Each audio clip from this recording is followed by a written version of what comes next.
Eu queria aproveitar, me intrometendo um pouco para aquecer aqui essa discussão, e já me intrometendo um pouco na fala do professor Javier da tarde, talvez indevidamente, mas o Paulo fez referência à questão da memória, né?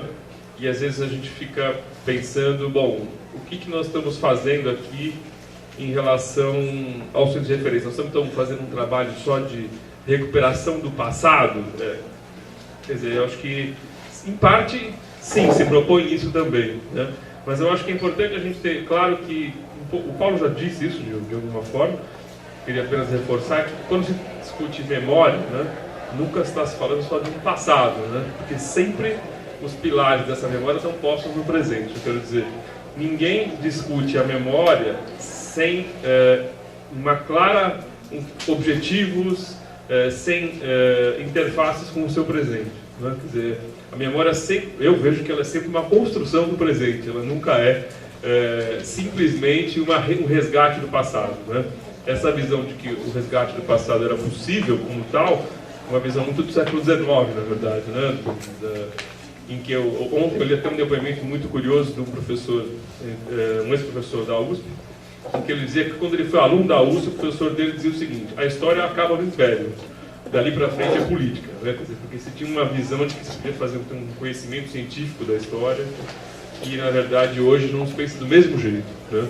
Mas quando se fala de memória, eu acho que só para fortalecer essa ideia, nós estamos falando de alguma coisa que tem uma relação com o passado, mas ela está intimamente relacionada ao presente, né? E ela só faz sentido de ser resgatada porque ela faz sentido no presente. Se ela não fizer sentido no presente, ela talvez não faça sentido como resgate, né?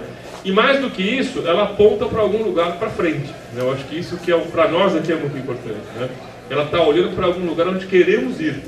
A gente não vai mexer nesta memória se a gente não tiver um olhar para onde ele nos dirige. E eu acho que é isso aqui que nos interessa muito, né? Que essa memória possa nos levar para algum caminho que nos interessa, né? Que é um caminho da ação, principalmente, né? Então a memória ela ajuda a nos tecer esses caminhos da ação que estão para frente quando nós mergulhamos nesse caminho. E eu acho que é isso que, para nós, a memória como um ser de referência, ela é muito fundamental, né? Que é um pouco que algumas professoras aqui, algumas pessoas disseram no começo até, que é como é que nós construímos esses caminhos da EJA. E acho que a memória pode ter um importante papel aí de nos dar identidade e direção, né? É isso. Então eu abro agora a palavra para quem desejar fazer suas considerações e questões para o próprio Paulo. Paulo, não sei se você quiser continuar aqui, acho que se você tiver respostas a formular, então estão abertas as inscrições.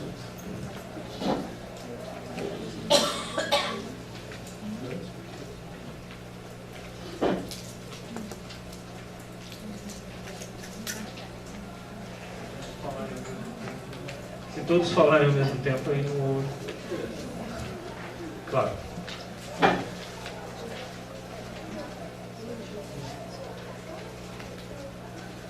Bom dia, eu sou a professora Maria Aparecida da Unilag.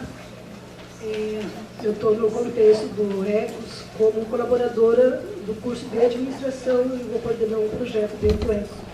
Eu só queria retomar a palavra deles em relação a presente, passado e futuro, só para lembrar que a gente utiliza o passado para analisar e aprender com os erros e os acertos e fazer um balanço, né? Mas é no presente que a gente constrói o futuro. Então, acho que essa é a questão principal, né? Tendo as aprendizagens do passado e a nossa situação no presente, que futuro que a gente pode construir, que caminhos que nós vamos tomar.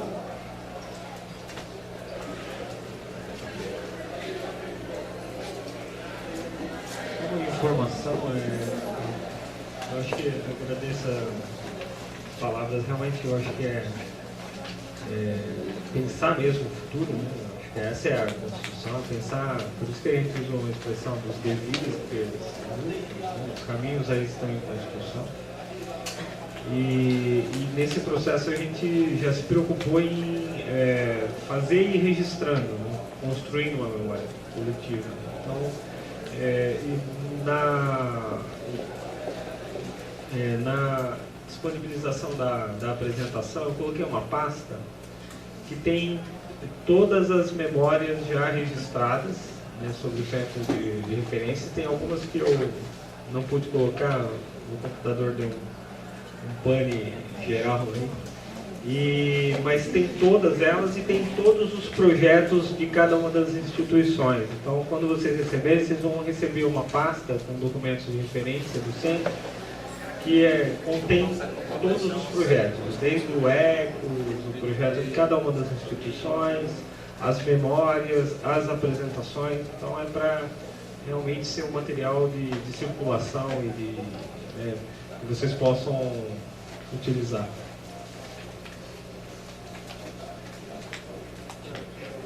Timothy, pode.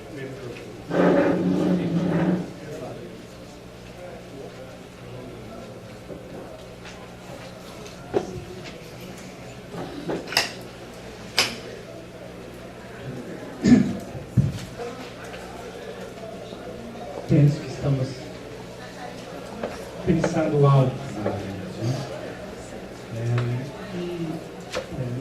Me parece que o objetivo desta discussão sobre o centro de referência neste momento da reunião técnica de pensar a partir do que foi apresentado e o que está sendo pensado e construído e avançado em termos de centro de referência no Brasil, projetar isso ou começar a pensar como seria o ECOS, como seria essa centro de referência para e com os países africanos, qual seria a forma de pensar em centro de referência com essas características de configuração. Por isso eu acho que é importante começar a ouvir mais os nossos companheiros, especialmente do Cabo Verde, Guiné-Bissau e Moçambique, porque seria relativamente fácil a gente fazer essa projeção a partir da nossa experiência, mas pode ser uma projeção que não cabe, que não encontra as necessidades que eles mesmos sentem, né? Eu lembro de umas conversas com Florencio sobre a questão histórica, né? A presença, por exemplo, de Paulo Freire na África, também de Guiné-Bissau, Cabo Verde e próprio Moçambique. Eu acho que seria, inclusive, quando fomos a Guiné-Bissau o ano passado, lembro conversando com um professor, não lembro mais o nome dele, que tinha trabalhado com Paulo Freire nos décadas de 80, 70, 80, né? No período que o Paulo Freire e o DAC estava mais presente em Guiné-Bissau, então tem experiências mais históricas fascinantes que precisam ser resgatados. Esse problema da destruição de documentos, vendo a própria Francisca me contando que durante a Guerra Civil que foi queimado de documentação em pilhas e pilhas de documentos, livros, etc. É uma tragédia, né? Mas ainda há tempo para a memória viva das pessoas envolvidas ser resgatada e registrada. Então, penso que a gente precisaria começar a ouvir mais, falar menos e ouvir mais, para começar a construir coletivamente essa perspectiva, né, que estamos aqui para construir do centro de referência, né, cujo objetivo principal seria estender um pouco mais de uma forma inovadora a experiência que está nascendo e ainda não está consolidada no Brasil, e incluir uma dimensão africana nesse trabalho.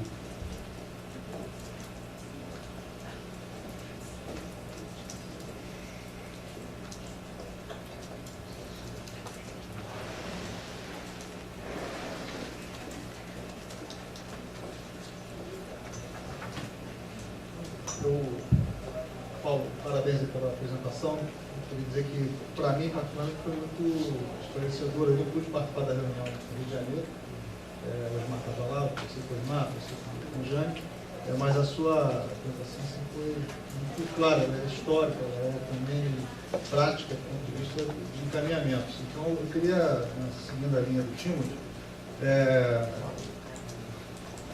provocar um pouco a pensar o impacto dessa construção do Brasil na própria rede Ecos. Como é que você vê, pensando a bicicleta um pouquinho mais montada, até fico imaginando que a gente possa chegar até um monociclo, mas já é bom, já caminha. Então, pensando essa bicicleta andando, caminhando, como é que ela poderia se articular com uma rede da Ecos que ainda não tem a sua, vamos dizer assim, formatação e talvez até a própria concepção. Acho que tem que caminhar aqui, porque algo que assim, me incomoda do ponto de vista conceitual e algo que parece que é uma transição de conceitos, é que nós falamos em rede, elogiamos a rede, mas tocamos centros. Né? A ideia de centro ele pode conciliar, pode dialogar com a ideia de rede, mas por vezes pode trazer uma experiência muito vamos dizer assim, predial. Centro é um prédio, é um lugar que, na verdade, nós temos a possibilidade hoje de trabalhar com a multiplicidade de referências. Então, não faz sentido hoje pensar em documentos proprietários.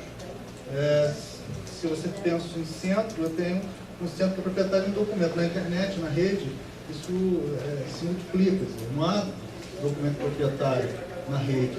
Então, a alimentação da rede, como ela vai se dar? Ela vai ser centralizada ou vai ser descentralizada? Então, tem que provocar um pouco, pensar conceitualmente nisso, talvez até em termos de desenhos práticos dos links, porque você mesmo falou, nós vamos pensar num centro descentralizado. Mas como é que funciona isso na prática?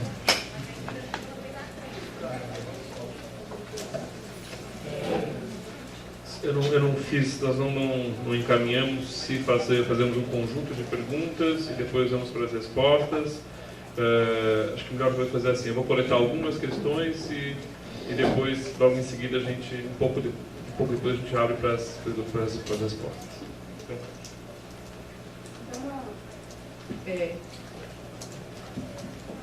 voz não está muito boa, porque eu consegui pegar uma boa gripe ontem. Mas, assim, é uma pergunta para quem está cuidando dos eixos aí pelo país. Eu não tenho muita programação com eixos, só tenho interesse, mas eu gostaria de saber se há uma aproximação dos programas de educação de jovens e adultos com os cursos de administração, de economia pelo país, porque me parece que se você implantar junto com o programa de eixo programas de empreendedorismo social, de economia solidária, mesmo os cursos de psicologia pode dar muito auxílio na questão de motivação individual, de estabelecimento de metas pessoais. Então, eu não conheço esse programa o suficiente, mas gostaria de colocar essa questão. Há um envolvimento dos centros, dos programas, com cursos mais voltados para o operacional?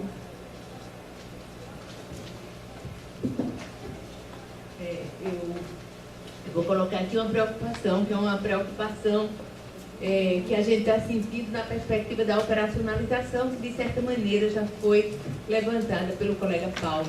É que, no caso dos nossos centros, núcleos, e que termina sendo uma proposta de rede, nós temos muitos desafios, que é o desafio não só de recuperar a memória, mas o desafio de como vamos efetivamente colocar no ar essas informações. Quer dizer, porque há uma proposta de que cada estado, e há pouco eu estava conversando com Rosa, cada estado tem as suas informações específicas que serão componentes de uma informação regional, que por sua vez será componente de uma rede nacional. Então, o desafio seria, no momento em que eu queira a informação nacional, teria um link onde teria toda a memória nacional, mas eu quero regional, eu teria um link com a informação do Nordeste, mas eu quero a informação da Paraíba, eu teria a especificidade da Paraíba. E a gente ainda está pensando como é que vai fazer essa construção dessa rede, né, que significa para a gente um desafio adicional, porque uma das coisas é a gente encontrar o fundo musical, Paulo, né? Uma das coisas é a gente, evidentemente, encontrar, por exemplo, as fontes históricas, localizar as fontes históricas, tratar as fontes históricas.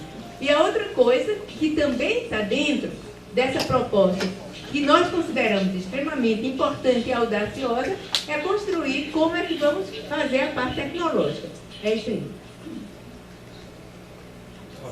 Quero só fechar, acho que, só para complementar um pouco essa questão. Primeiro, parabenizar Paulo, né, não só pela exposição, mas também a Regina, porque eu acho que eles têm conduzido muito bem esse processo de interação entre as instituições. Né? Todos os encontros que ele colocou não foram encontros formais, as instituições que foram presentes realmente puderam ajudar na condução, fazer interferência, quer dizer, foi uma decisão conjunta, o que mostra que isso é possível. Né? Porque eu acho que uma das dificuldades nossas é que às vezes nós temos tanto trabalho nessa área, mas apesar de ser redes ou centros, há sempre o foco em instituição.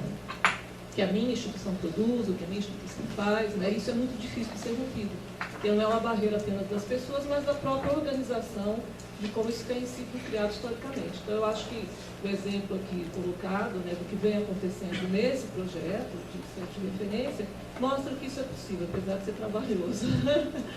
E também colocar assim, como o Timothy falou, eu gostaria de ouvir muitas experiências de outros países, porque, por exemplo, Lourenço ele trouxe uma fala da questão da formação, né, que é a questão da formação em curso de graduação, que é uma experiência que no Brasil a gente tem muita dificuldade, né, eu digo pela minha universidade, mas também as relações com pós-graduação e principalmente com pesquisa, porque a formação se dá através de pesquisa.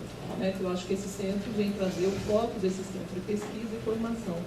E como é a ideia de que seja um centro internacional, então de como é que esses desafios são colocados aqui para nós. Eu acho que isso está sendo bastante claro, mas eu particularmente, como também sou nova na reunião, gostaria de saber desses desafios desses outros países, para até ver assim, o que tem de comum, embora obviamente nós temos nossas diferenças, mas há pontos em comum, né, dos nossos problemas e nossas questões, para a gente poder pensar nessa questão de uma formação comum. Eu gostaria de aproveitar, continuando só um pouco a fala da Rosa, fazendo uma moderação e a fala do Timothy.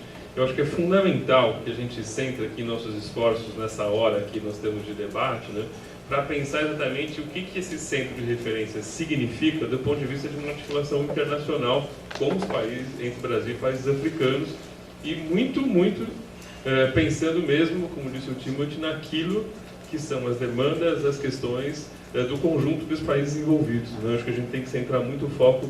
Nós precisamos aproveitar esse momento, né, para construir essa articulação com a maior força possível. Né? Acho que isso tem que estar muito forte para a gente, que é um pouco diferente de a gente discutir só as questões regionais. Acho que nós temos que conseguir, embora elas tenham interlocução, elas não são as mesmas coisas necessariamente.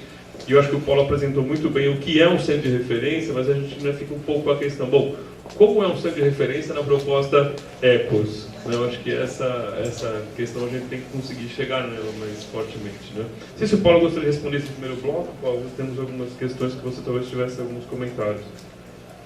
Eu estou percebendo que o encaminhamento para o debate eu acho que se faz necessário mesmo a gente ouvir. Saúdo a proposta do professor Timothy, porque seria muito importante, eu acho que a participação dos companheiros que estão aqui para uma fala em relação ao olhar que eles estão dando a essa perspectiva dos centros em cada um dos seus países. Né? E aí a Jaqueline, eu acho que ela que tem essa visão muito clara já dessa construção, acho que pode complementar isso. Quanto ao que o Paulo levantou, e algumas questões aqui, nós temos um desafio que é um desafio operacional e ao mesmo tempo conceitual. Né? A gente tem se debatido muito, né, com pensar realmente o que existe por trás dessas palavras, né? Centro, rede, e a nossa ideia desde o princípio foi de que não era um centro no sentido físico, por isso que a gente pensou centros regionais, mas que fossem apenas, na verdade, uma coordenação regional. Agora, os núcleos, eles têm o espaço físico, né, para a acomodação, a organização, a disponibilização do documento, né, principalmente das fontes documentais, e daí, na verdade, cada instituição já tem alguma forma de organização desses espaços nos núcleos de EJA. O que nós fizemos foi agregar algo a mais a isso, mas tentar principalmente pensar num espaço mais virtual, né? E aí é o desafio da tecnologia, como você bem citou. Pensar uma arquitetura que permita que cada um possa entrar, depositar as informações, mas dentro de protocolos metodológicos, assim, mais ou menos assegurados e acertados, combinados, né, entre os participantes. E é isso que a gente quer desenvolver junto agora à DTI do MEC, com a participação do Arquivo Nacional, mas com a participação de cada um dos centros de referência, os regionais e de cada um dos núcleos, né? A ideia não é propor um modelo já pronto e acabado, né, é construir, porque a gente também entende que é um processo formativo, né, das equipes em relação tanto à pesquisa quanto à tecnologia que vai disponibilizar a circulação dessas informações. Agora, a gente também, as provocações do professor Tímico são sempre boas também. A gente às vezes pensa alto, né, mas também a gente tem pé no chão. Então, o pé no chão por exemplo, fazer catálogos, né, com os documentos, né, bancos de dados simples, e até DVDs, né, como fez o professor Zupmar Fábio, né. É uma tecnologia limitada, ela tem, né, limites intrínsecos, né, a tecnologia tem, inclusive a gente, quando foi no CPDOC da FGV, né, ficou encantado, maravilhado, né? Eu lembrava, a gente ficava brincando com o Jorge, falando, oh, você lembra o nome daquele gravador, né, que utiliza nas entrevistas? Ele falou, eu lembro, é mais ou menos o nome de um remédio, né?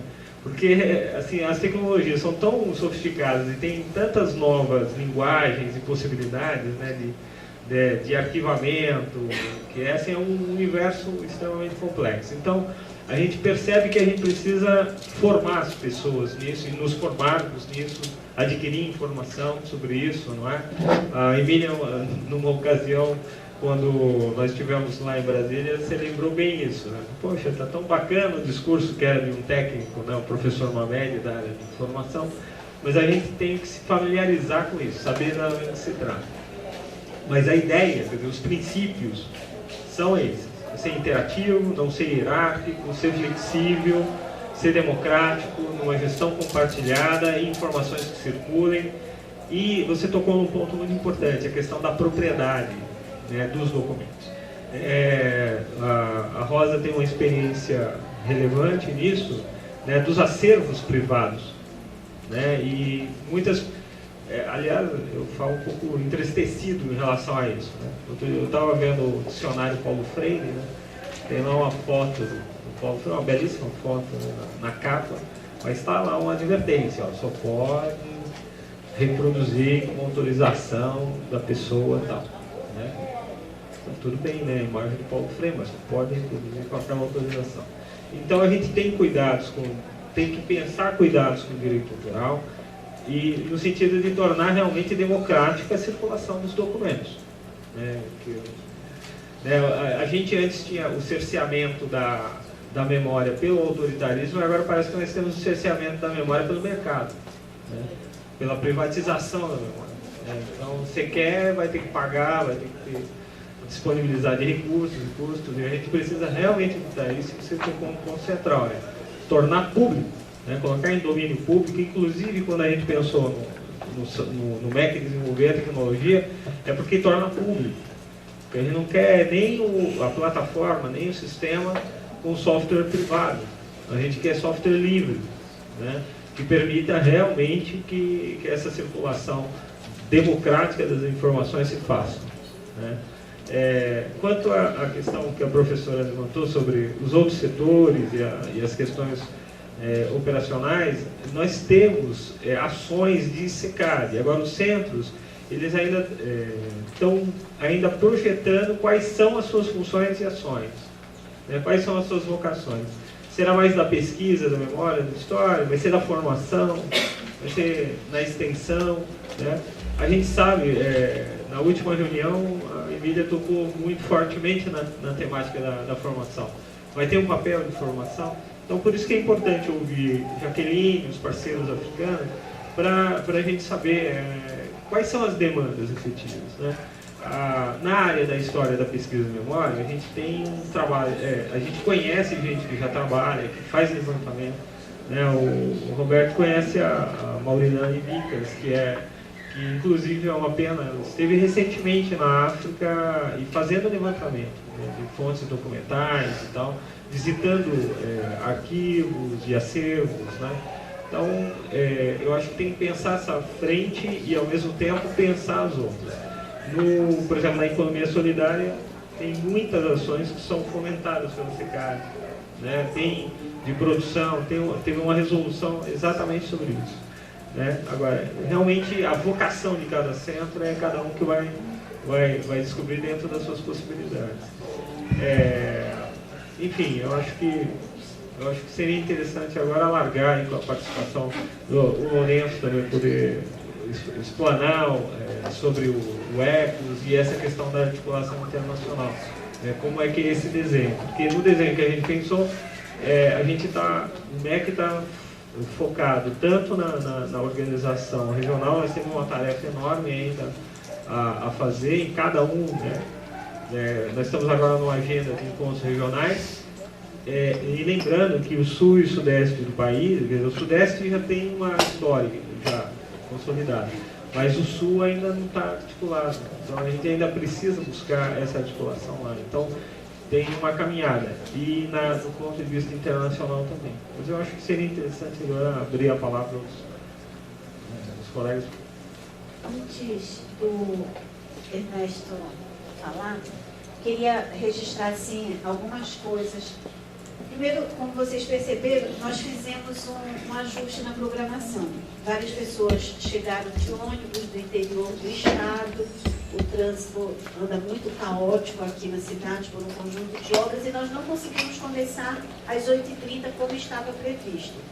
Nosso primeiro momento juntos, na reunião de trabalho, fizemos uma rodada de apresentação. Aí que arranjo nós fizemos na mesa, porque estava prevista a minha intervenção na sequência da intervenção do Paulo. Como também há uma intervenção da Unilato, no momento da tarde da pesquisa, nós fizemos o seguinte arranjo. Roberto apresenta o centro de um modo geral, porque tem uma questão importante de dizer que os nossos parceiros aqui nessa reunião tiveram contato direto com a proposta do ECOS. E o Paulo veio exatamente na frente para ele cenarizar, contextualizar o que é a proposta dos centros no Brasil. Muito importante que ontem nós dissemos na abertura e que foi muito enfatizado na fala do Florencio ontem na abertura. Nós apresentamos uma proposta preliminar do ECOS para os países parceiros, inclusive em Maputo, Moçambique, quando lá eu estive participando com o nosso governo, a Unesco, da 4ª oficina da Rede de Cooperação Sul-Sul. Então, esse foi um processo de construção. E esse momento aqui da reunião técnica, ele é exatamente um momento de nós planejarmos participativamente um programa, o ECOS, que foi já desenhado coletivamente. Então, nós não queremos fazer pesquisa sobre os países ou nos países, nós queremos fazer pesquisa com os países. Que questões de pesquisa nós vamos precisar definir juntos? O que interessa aos países pesquisar? Que conhecimento produzir? E qual o uso social desse conhecimento produzido? Precisa estar no nosso horizonte. Não são pesquisas acadêmicas para serem objeto de dissertações ou tese e ali se encerrarem. Não. Precisa ser um conhecimento que, ao ser produzido nesse movimento, ele esteja comprometido com uma intervenção no campo das políticas públicas de como apoiar. Formação. Fizemos uma escolha de investir na formação. Ok. Qual formação? Que temáticas são centrais para os países parceiros e para nós? É indicadores? Ok. Essa é uma temática? Então, formação. Que temática? Quando? Onde? Como? Com quem? Essa é uma reunião de trabalho de planejamento. Existe um volume de recursos que está no ECOS. Desde o plano de execução desses recursos, ele vai ser feito conjuntamente. O ECOS tem uma coordenação que está se constituindo de forma colegiada, da qual os países fazem parte. Vamos hierarquizar prioridades para 2011. Quais prioridades? Quais as prioridades de alocação de recursos? Tudo vai acontecer no Brasil? Não. A oficina de formação, a gente pode decidir que uma oficina vai ser em Moçambique. E aí o ECOS viabiliza o deslocamento dos participantes para Moçambique, ao invés de virem ao Brasil. Então, tudo isso é objeto dessa reunião, que a gente vai ter tempo de avançar, inclusive na parte da tarde. Mas a ideia inicial era essa, era partir do Paulo, fazer uma provocação geral do que está posto como concepção e prática dos centros no Brasil, em que o ECOS se inscreve com uma perspectiva de diálogo nacional, regional, local, mas essencialmente também com a cooperação Sul-Sul. E aí à tarde a gente vai ter tempo de avançar, inclusive partindo do documento que consta na pasta de vocês. Tanto o nosso projeto, quanto, que é o que está no Ministério da Educação, quanto o termo de referência dessa reunião. Ernesto. Muito obrigado. Acho que fiquei um pouco mais claro com a intervenção agora da professora Jaqueline. Eu não participei da sessão de ontem. Compreendi que teremos um momento específico para falarmos do ECO, mas a introdução que foi feita foi para uma pequena retrospectiva das experiências e práticas dos países que servirão de base, efetivamente, para chegarmos ao ECO. Em relação à apresentação, tendo em conta os tópicos que foram dados, a nossa experiência em Moçambique, por exemplo, em relação a conceitos, nós dissemos isso na última oficina, há um trabalho que foi feito, um trabalho conjunto com as universidades, e isto constou de uma das recomendações para que este produto fosse partilhado pelos membros da rede. Este trabalho já foi feito, está na fase de finalização, e foi com base nessa elaboração nacional de conceitos que nós elaboramos a estratégia para a área de educação de jovens e adultos, que neste momento que eu estou a falar está em discussão no Conselho de Ministros. Espero que passe. É uma estratégia que vai orientar ações de educação de jovens e adultos para os próximos 15 anos. Portanto, todos os aspectos de política e compromisso e vontade política do governo estão contidos nesta estratégia. A estratégia de educação de jovens e adultos é uma parte de uma grande estratégia do Ministério da Educação, que tem as outras componentes, o ensino secundário, o ensino básico, o ensino técnico, por aí fora. Então, neste sentido, demos esse passo, porque mesmo entre nós havia problema de interpretação de conceitos. Alfabetização, por nosso caso, o que é? Educação não formal, o que é? Educação não formal, o que é? Programa de pós-alfabetização, por aí fora. Então, nós elaboramos essas questões porque era necessário, tínhamos esse trabalho de elaboração de estratégia. Quanto à memória, nós temos lacunas, somos praticamente um povo de expressão oral, o que é muito negativo, escrevemos pouco, há muitas experiências. Então, aqui podíamos beneficiar da experiência que o Brasil tem de resgatar tudo que foi feito no sentido de não esquecermos o percurso quando olhamos para o presente e perspectivamos o futuro.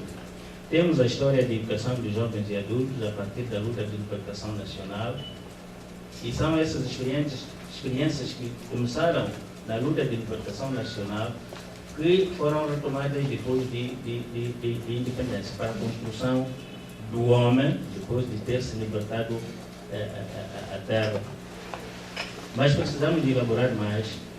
Estamos a trabalhar com as universidades, aqui falo da Universidade de Eduardo Mondlane, está-se a pensar num software conjunto, porque as nossas universidades só há pouco tempo é que entraram neste campo de educação dos jovens e adultos. A Universidade Pedagógica está fazendo licenciaturas, há uma universidade privada que é católica, que se encontra na província de Nampula, faz licenciatura e faz mestrados, e as outras estão entrando ainda timidamente, dando uma componente de andragogia nos cursos de educação, ciência de educação.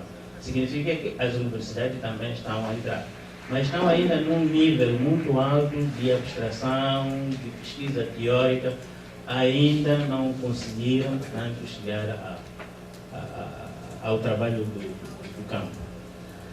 A questão de institucionalização. A atividade de educação de jovens e adultos está formalizada ao nível de Moçambique. Nós temos, ao nível do Ministério, uma Direção Nacional da Alfabetização e Educação de Adultos. Ao nível das províncias, temos uma repartição de educação de jovens e adultos, e ao nível do distrito, que é a base para a planificação das ações, também temos técnicos operando neste sentido. Há uma estrutura que não é administrativa, é uma estrutura funcional de caráter pedagógico, que nós chamamos de núcleo pedagógico de base. Não sei se aqui seria centro ou não, mas a função do núcleo pedagógico de base é mais pedagógica, é mais metodológica. Um conjunto de centros de alfabetização encontram-se periodicamente e discutem questões de aulas, questões de planificação e não questões administrativas. Quanto a redes, nós também temos lacuna nesse sentido. Temos vários provedores, temos confissões religiosas, temos ONGs atuando na área de educação de jovens e adultos, mas não existem redes que podiam talvez criar uma base para que haja trocas efetivas, para que haja réplicas das boas práticas. Então sentimos que aqui também há uma fraqueza. Podemos colher experiências nesse sentido para capitalizar os parceiros que conosco trabalham. Para questões estatísticas, nós também temos um software, também foi apresentado o projeto na quarta oficina. O software já foi desenhado, porque a estatística formal, que é muito boa ao nível do Ministério, é até reconhecida pela entidade oficial que faz a estatística, o Instituto Nacional de Estatística, mas delegou essa competência ao Ministério da Educação para fazer a sua estatística. Mas em relação à educação não formal, ainda tem lacunas. Porque a estatística formal recolhe aquilo que é sistemático, aquilo que é permanente, e a educação não formal, como sabemos, acontece em qualquer lugar, a qualquer momento, pode ser um curso de 3, 4 anos. Então, a nossa estatística formal não recolhe isso. Acabamos não conhecendo por extensão o impacto e a contribuição que a educação formal dá, portanto, ao sistema formal. Por isso, temos esse software. Vamos fazer a formação dos técnicos na linha em que eu apresentei, ao nível provincial e ao nível distrital. O que significa que temos alguns pontos comuns, mas também temos algumas diferenças. Também acredito que o que nós pretendemos aqui não é uniformizar, mas é tomarmos aquilo que pode ser desenvolvido em comum e respeitando tantas particularidades de cada país. Como não estamos no mesmo nível, podemos aprender daqueles que já lograram boas experiências e boas práticas nessas áreas. Em termos de necessidades, como dizia a professora Jacqueline, essas necessidades já foram arroladas. Nós fizemos a quarta oficina, e nessas oficinas foram apresentados temas, e dessa apresentação foram deduzidas tarefas que podem serem traduzidas em ações para o funcionamento da área. Na área de formação, na área de troca de materiais, na área de monitoria e avaliação, que também é uma grande lacuna, é um dos aspectos que vem no marco de ações do plano. Por enquanto, eu ficaria por aqui. Muito obrigado.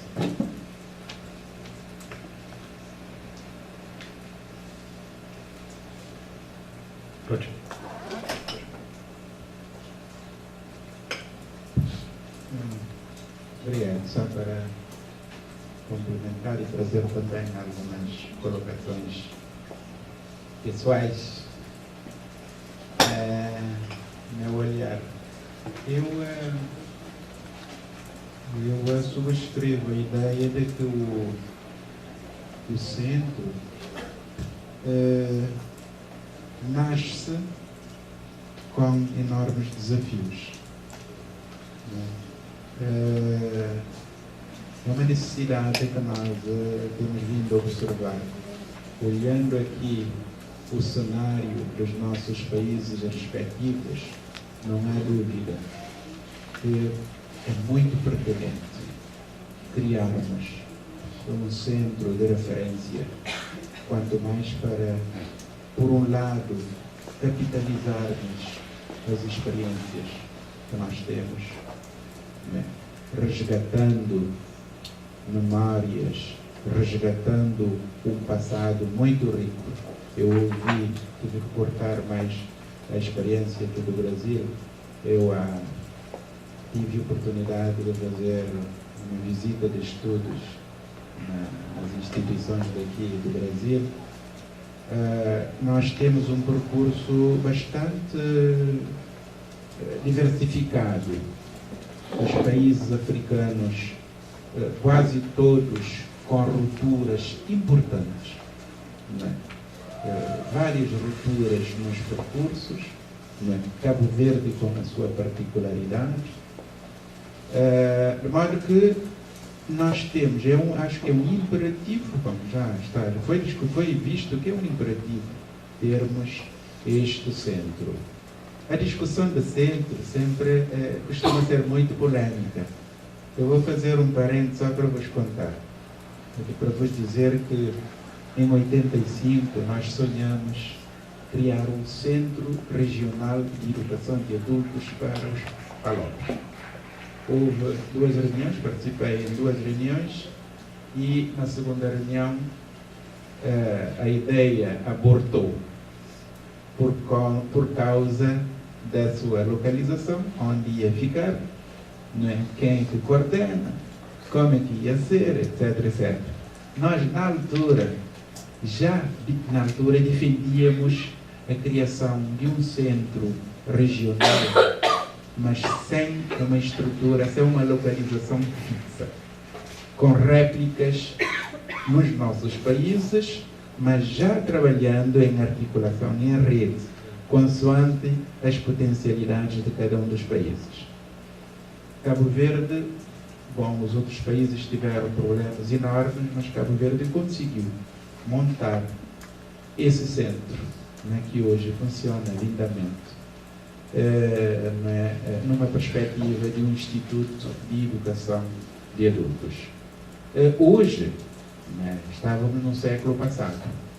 Hoje, com as tecnologias, né, nós sempre pensamos no modelo de centro, né, como foi aqui referido. Não um centro, digamos, físico, pode ter espaço físico, mas sobretudo um espaço, digamos, de partilha virtual, né, com várias valências, com várias possibilidades, com várias oportunidades. Nós temos desafios enormes. Nós temos um projeto em mãos já há 3 anos sobre o mapeamento de Paulo Freire no mundo lusófono.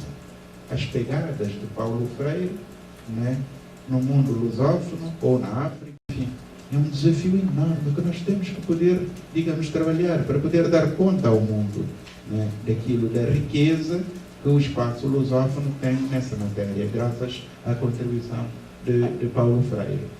Este ano nós fomos obrigados a fazer, digamos, a reescrever os 35 anos de alfabetização e educação de adultos em Cabo Verde. A Universidade de Cabo Verde foi desafiada para celebrarmos os 35 anos, né, montar com mais uma exposição, digamos, toda a memória dos 35 anos da educação. E toda a gente entendeu que a alfabetização devia ter também um espaço bastante privilegiado. E ali sentimos a necessidade de resgatar memórias e fomos ver coisas interessantes. Portanto, este centro,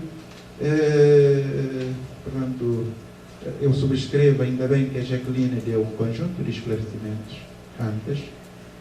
A questão que se coloca, olhando os resultados, é sobretudo, do meu ponto de vista, é a questão dessa planificação, né, participada de aspectos de pesquisa, de formação, né, do portal, como é que vamos montar isto.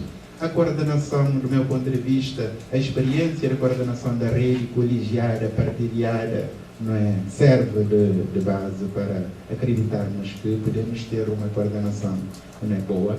Portanto, falta é concretizar em termos de propostas, não é, dentro, observando os princípios aqui sublinhados há bocado, da flexibilidade, da grande flexibilidade, da participação de todos, né, sem, digamos, por ênfase no aspecto físico, na paternidade, né, do centro, etc.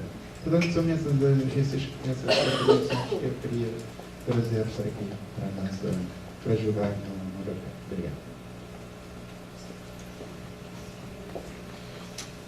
Eu não podia deixar de contribuir para o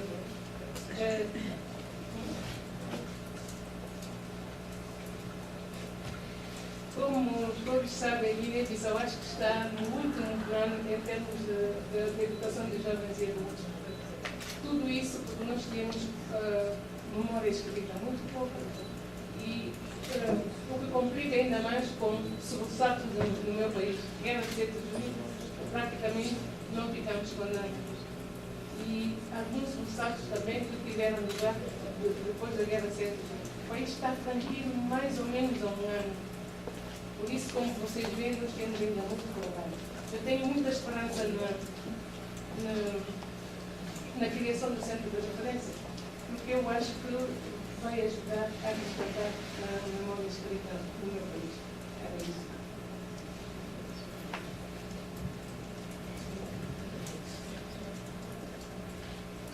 Hoje que tínhamos algum inscrito aqui, o Evandro estava inscrito?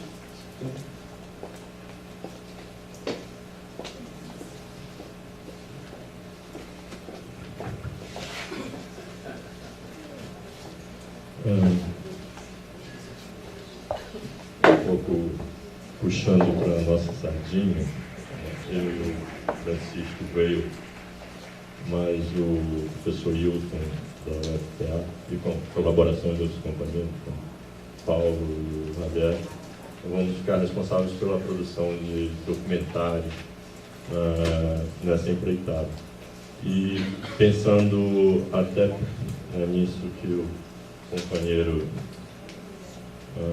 fala de a África é um povo de tradição oral, então é importantíssimo esse instrumento do audiovisual, né, para resgatar essa memória que às vezes não está sistematizada, né? Está ali na experiência das pessoas presente até hoje e é importante esse instrumento audiovisual para trazer essa memória e daí, né, criar também possibilidades de sistematizá-la em outra linguagem, como a linguagem escrita. Então, e aí a produção de documentários sobre essa memória vai ter que encarar esse desafio. Para além disso, há uma pergunta, Paulo, considerando a fala do André ontem e daqueles 5 pilares que ele colocava, né, para a política de EJA no país, mas que eu penso que a gente tem que pensar também para a rede que o governo federal, através do MEC e a CECADIM, estão se desafiando a construir, mas também um EP nessa mesma perspectiva.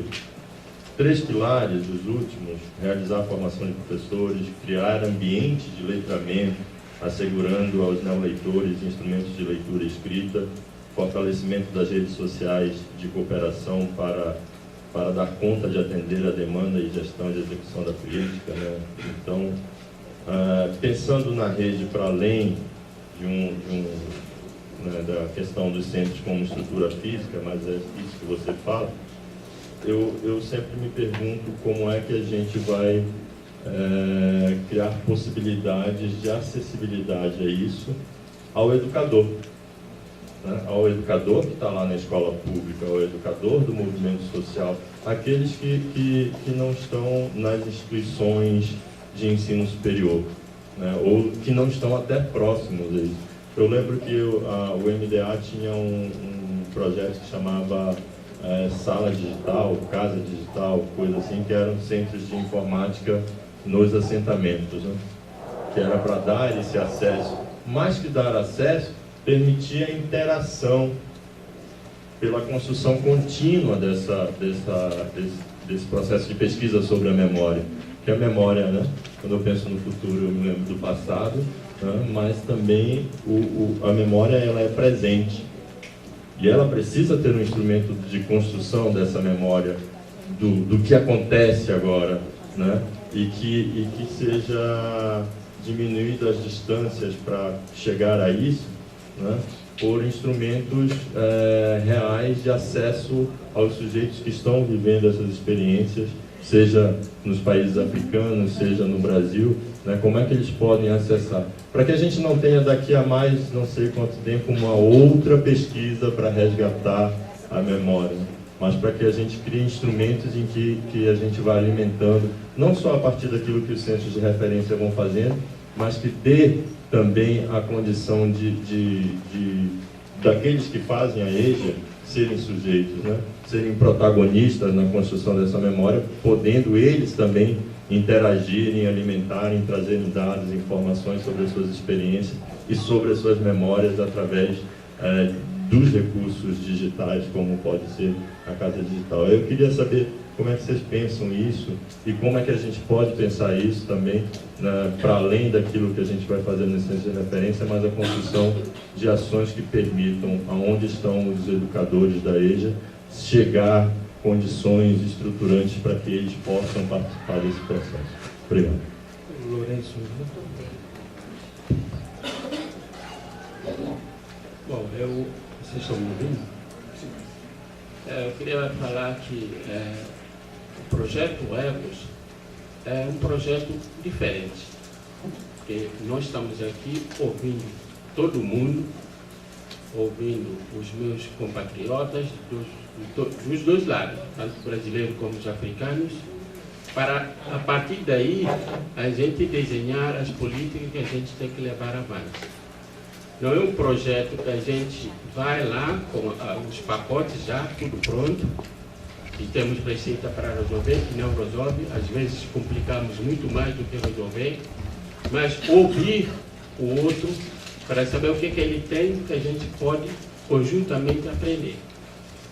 E isso também é o objetivo da Unilab. A Unilab não é o novo processo de neocolonialização. Porque sempre tenho dito, se fosse o caso, eu não estaria aqui para explorar Angola, para explorar a Guiné-Bissau, Moçambique, Cabo Verde e São Tomé e Príncipe. Nós estamos numa outra fase em que nós vamos trabalhar juntos, solidariamente. Para você trabalhar solidariamente, você tem que ouvir o outro, a experiência do outro. Por isso que sempre as campanhas de alfabetização de jovens adultos falham. Que a gente leva pacote e não ouve o que eles querem, se eles querem efetivamente aquilo que a gente fala para eles, não com eles. Então, é esse ouvir desta manhã que nós vamos ter tempo para sentarmos à mesa com os nossos colegas e irmãos para debruçar melhor quais são as perspectivas, o que a gente pode construir junto, o que eles têm para nos oferecer, o que nós temos para compartilhar com eles. Acho que o objetivo dessa nossa reunião técnica é esta: ouvir o outro para a gente construir as soluções conjuntamente. A palavra com o microfone ali para o centro.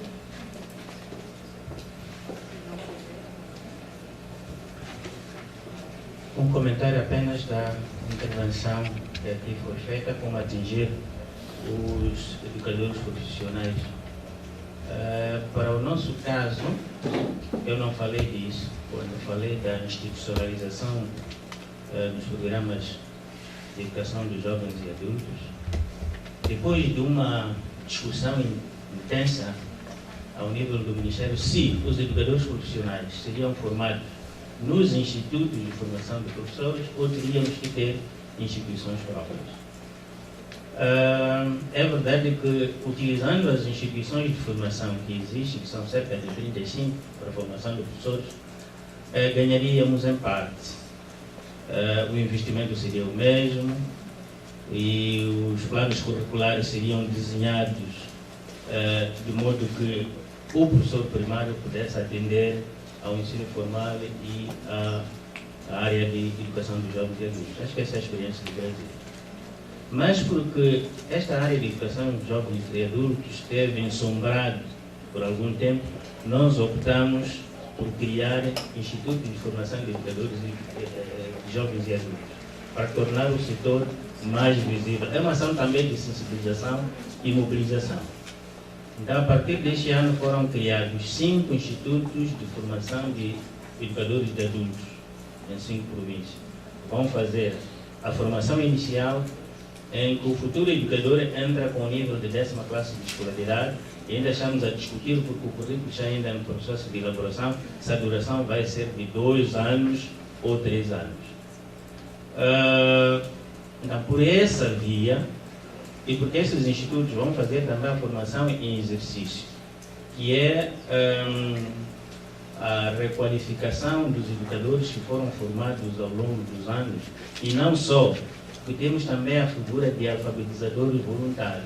Esse não tem nenhuma formação específica, e nem tem vínculo com o Estado. Tem um contrato precário, a sua renovação depende do seu desempenho no ano em que está em exercício. Nós temos tido dificuldades de atingir isso exatamente por falta dessa rede.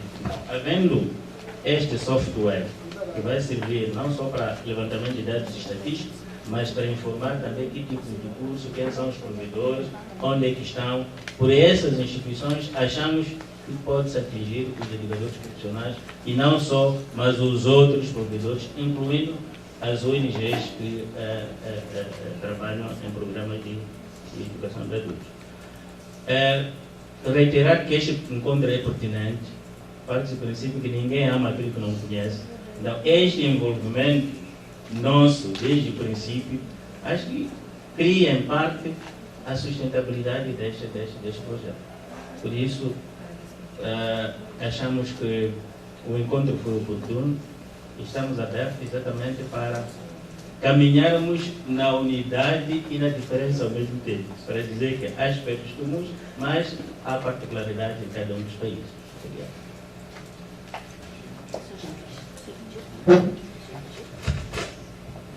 Eu continuo pensando alto. Quais são as estratégias que a gente pode usar, né? O que já existe que pode também ser incorporado e usado nesse processo, né? Eu tenho uma experiência nesse curso que a cátedra está envolvida, né, para oferecer em Cabo Verde, São Tomé e Guiné-Bissau. Na preparação se tentou, inclusive, incorporar os alunos do TEC da UFPT, né? Tanto pelo seu conhecimento do seu país, como uma forma de envolvê-los na área de educação. Então, devemos esperar que, no seu retorno ao seu país, a possibilidade desses alunos voltarem a ter uma atuação em educação de jovens e adultos. Então, eu acho que para o PEC, um programa, não sei se todos conhecem, que foi criado em 1976, não me engano, né? Foi um programa do governo brasileiro para oferecer bolsas e vagas para alunos dos países africanos de língua portuguesa, mas não só, né? Tem muitos alunos de outros países da África, como também da América Latina.